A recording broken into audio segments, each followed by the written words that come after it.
નમસ્કાર વિદ્યાર્થી મિત્રો, ગુજરાત બોર્ડ તરફથી માર્ચ 2024ની પરીક્ષા આપનારા તમામ ધોરણ 10 અને ધોરણ 12ના વિદ્યાર્થીઓ માટે રિઝલ્ટને લઈને સૌથી મોટા સારા સમાચાર આપ્યા છે અને આ જે માહિતી છે એ 100% સાચી છે. ગુજરાત બોર્ડ તરફથી આપવામાં આવી છે.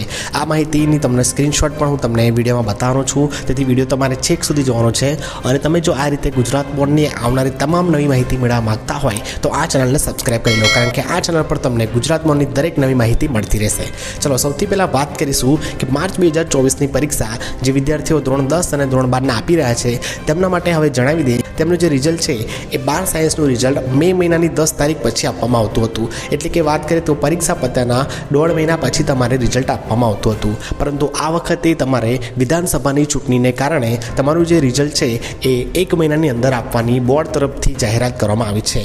હવે તમારું રિઝલ્ટ ક્યારે આવશે તેની તારીખ તો હજુ સુધી નક્કી નથી થઈ, પરંતુ બોર્ડ તરફથી એ માહિતી આપવામાં આવી છે કે તમારું જે પરિણામ છે તમારું વહેલું જાહેર થઈ શકે છે. અને દર વર્ષે જે સમય લાગતો હતો 1.5 મહિના જેટલો, એના કરતાં પણ વહેલા સમયની અંદર તમારું ધોરણ 10નું અને ધોરણ 12નું પરિણામ વહેલું જાહેર કરવામાં આવશે. અને તમારે જે માર્ક્સ એન્ટ્રીની વાત કરેલી છે, તમારું પેપર ચેકિંગ શરૂ થશે એના બીજા જ દિવસથી તમારા જે રિઝલ્ટની અંદર માર્ક્સ એન્ટ્રી કરવાની પ્રોસેસ પણ ચાલુ થઈ જવાની છે. તો વિદ્યાર્થી મિત્રો, આ વખતે તૈયાર થઈ જજો.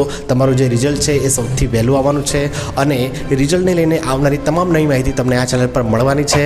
અને ગુજરાત બોર્ડની બીજી જો આવી રીતે નવી માહિતી મેળવવા માંગતા હોય તો આ ચેનલને સબસ્ક્રાઈબ કરી લેજો. માહિતી ગમી હોય તો વિડીયો લાઇક કરતા રહેજો અને તમારા મિત્રો સાથે શેર કરી દેજો.